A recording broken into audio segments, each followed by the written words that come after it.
goal number 4 before 2030. Thank you so much for your contribution and your work toward sustainable development goals. Thank you so much, ma'am. Now we have next speaker, Gayatri Raghwa ji. She is a consultant of UNEP in India. She has worked extensively in Middle East and brought the sustainability element in the life of the Middle East, especially in the UAE, and working in the desert and showing the students the power of desert and teaching the biodiversity in the Middle East. It was very challenging. She has taught it, and she was one of the good educators. And she is presently serving the consultant to United Nations Environment Program in India. So, Gayatri ji, hello. Thank you, Raghwa. Thank you very much. Can you all hear me? Yes, ma'am. You are audible first. Right. Thank you very much. I don't know what I'm going to say because I've been so intently listening to all the esteemed speakers before me. They've been amazing. And I think they've covered quite a bit of whatever even I wanted to say.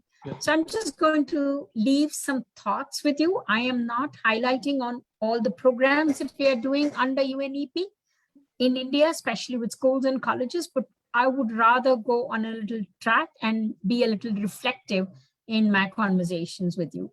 Can I share my screen? Screen share. Can you see it?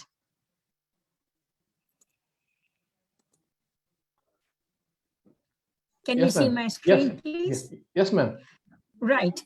So, yes, I mean, I think Chandrika covered it so beautifully, and I feel rather at a loss at what am I going to say, but I wanted to talk about, we talk about transformative learning. So towards a transformative learning is what I would like to talk about. We've always been, I think, as environment educators, all of us are very, very aware of this particular thing that we keep talking about. We are the students of today, attending the schools of yesterday, being taught by the teachers of the past with methods from Middle Ages to solve the problems of the future. When we don't even know what the future problems are going to be, we are teaching them the ways to handle the future problems. So what does transformative learning mean for me? And I'm sure all of you are very aware of this. We know that the biodiversity is collapsing. 1 million species right now are at risk. We know that ecosystems are degraded, and there is enough scientific evidence to indicate that there is a triple planetary crisis, that is a crisis of climate change, of biodiversity loss, and of waste and pollution. There is enough evidence to prove that this is already happening. And last year we had this COVID. So was COVID-19 a setback to the global goals? When we set the global goals, and Chandrika beautifully highlighted the global goals, my question to you and to all of you is, are we moving towards an equitable and an inclusive world? 2030 is just about 9 years away. And we saw last year when the pandemic happened, what happened to the social, to the economic, and to the environmental. The environment was, of course, better off because we saw the birds coming back. I think Dr. Sahasrabudhe, they very clearly said, yes, when the COVID-19 happened, we could hear all the, but I think the one thing that happened was everybody was sending WhatsApp messages of animals coming into the roads and of beautiful birds, etc. So we knew what was happening to the environment, but what happened to the social and the economic fabric of all our countries. So I know, was it a setback is a question that I'd like to ask. Just about a couple of days back, the UN Secretary General, in his address, in the UNGA meeting address said, we are at an edge of an abyss and the world is moving in the wrong direction. That was a very, very telling statement that he had made. And in his address on the state of the planet last year in 2020, he said, today the state of the planet is broken. Humanity is waging a war on nature. Nature always strikes back, and it is already doing so with force and fury. And making peace with nature is the defining task of the 21st century. It must be at the top priority for everyone and everywhere. So I guess I have been trying to put a case for transformative learning. I asked with why a transformative learning is necessary because of the kinds of problems that are unfolding, emerging, happening. I wanted to state a case for a transformative learning. I saw this beautiful, I love putting all these images into my presentations. I saw this lovely image from SDG, from the UNESCO site. Education has the potential to transform the planet, but first we must transform our education system. This, everybody will agree. Everybody will see, yes, we want change and the change must happen. But when we ask everyone, are you willing to change? No one is willing to change. That is the mindset that we are all fighting against. We know what is happening. We know what we want to do, and we know what is right, but we are very reluctant to change. But the interconnectedness of the things, which was very clearly proven during the COVID-19, where the social and the economic and the environmental, all dimensions sort of combined with each other to show one with the other, the kind of connectedness that we had, was very clear. One thing about education is we keep talking of environment education as a separate, but environment education is not separate, no matter whatever that we teach. All education is environment education. And so Professor David Orr said, and I quote and unquote him, one of the greatest environment educators that I know of. And now we've come up with a decade for ecosystem restoration. 2021 to 2030 has been declared as the decade for ecosystem restoration. Now, the hot topic that we are all discussing is education towards ecosystem restoration. That is what all of us are discussing. Now, I will ask you one thing. We've been having all these conversations. We started with environment education, then we started talking about education for sustainable development, and now we're talking about education for ecosystem restoration. And I loved what Raghwa said. At the end of the day, it's all nature education. Call it whatever. But then when we talk about the interconnectedness of the things, it's all about nature education at the end of the day. And we are at the crossroads of civilization in the post-COVID era. Nature provides one of the best ways to even adapt to climate change. Planting mangrove trees, keeping the green areas in the city, restoring lakes and our water bodies, protecting coral reefs, taking care of wetlands and marine habitats shows what we can gain and not what we lose.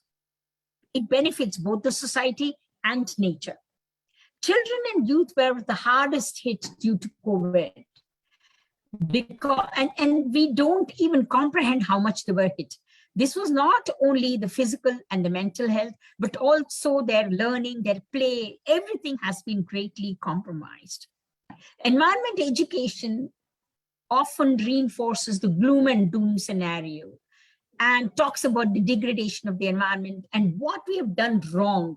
And that is a numbing experience for most of the youth. In fact, in just a recent study that was conducted, which came out last week from the University of Bath, tells you that almost 60% of the youth, this survey was done all across various countries, including India, and it shows that youth are very, very concerned about climate change. 60% of the youth are really, really worried about climate change. They are all actually gripped with fear and anxiety. But when you're gripped with fear and anxiety, you can't act. So we have to put hope back in them. And of course, the digital divide. Last year, when we started with the COVID and the online classes and everything, the digital divide also became very, very, it just broke wide open. There were children who didn't have mobile phones, and the kind of teaching that went on in mobile phones, we know.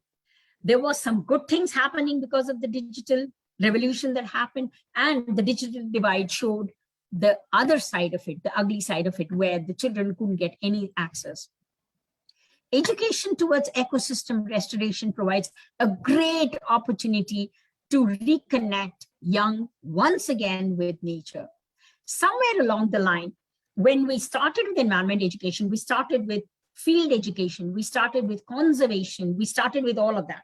Then we went into education for sustainable development. We turned it into, we need to take care of our water, our waste, our energy. And then it all somehow at some point in time became very anthropocentric, in my opinion. We started taking care of nature. We started bothered, which was good, that we started altering the way we were using our energy or water or waste. But at the same time, we started getting disconnected also from nature. It's now time for us to reconnect with nature once again, because that's where all the solutions lie. COVID has thrown a challenge to all environment educators to come up with a pedagogy and innovative ways in which learners can contribute to a healthier planet. We can heal ourselves and also heal the planet. So what is the road ahead? We need to integrate environment education. We need to reintroduce the feel factor. The feel factor comes when you touch, feel, as Chandrika said. When you connect with nature, that is when the feel factor comes. We can't do everything just, technically, and we have to put the solar power, do this, and then we are taking care of nature. That is not the way. We have to connect with it from our heart and not only with our minds. We have to bridge the emotional connect, ecological knowledge, and the social cohesion together. We need to avoid dealing with environment education in silos. We go to schools, there are n number of organizations, they go to school, let's do water education, let's do climate change education, let's do this education, let's do that education. To a school, imagine if I were a teacher, I look at, are these all different? But they're not different. They're all connected. They're all the same. So we need to integrate environment education once again, and we need to build collaborative spirit among various environment education organizations and entities. Everybody works in silos. We say we need to collaborate, we don't collaborate honestly and truly as one. If we don't show that collaboration, the children don't get the message. So we need to collaborate with each other. And I always appreciate Rawatji for doing that. He always makes an effort to collaborate. How many countries have an environment education policy, and how many of them are implementing this policy, and to what degree are they implementing?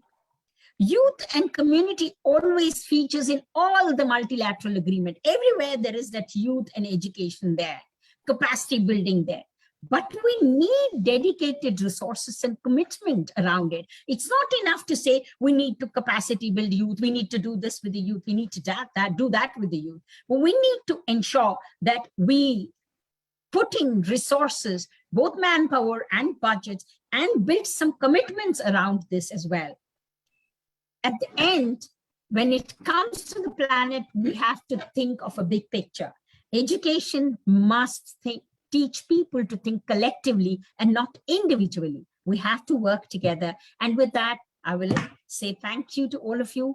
As I said, my speech was not about all the programs that we are doing in UNEP. Perhaps that we would reserve it for another time and another day. Thank you, Rawatji, for inviting me. Thank you so much. So thank you so much, ma'am, for your great contribution towards sustainability in education. And the best part of that, under your leadership, the UNEP is constituting the Green University Network in India. And I'm sure that this Green University Network will take India leadership in the sustainable education in the world. So I'm sure that your work and your inspiration will always give energy to academic institution. And the UNEP, you are doing it, and UNEP, the work towards sustainable education is making difference in India. And I'm sure that it is because of you and a lot of policies, and you are influencing a lot of policy toward India. Thank you so much, ma'am. Now we have a next speaker as scheduled with Nandita Krishnaji, but in between we got Dr. RBS Rawatji. RBS Rawatji is the state convener Uttarakhand Paryavaran Sankalp of Rashtriya Swayamsevak Sangh. Rashtriya Swayamsevak Sangh is the world's largest organization who is bringing the environment into day-to-day life. They have transformed more than 900 universities, and every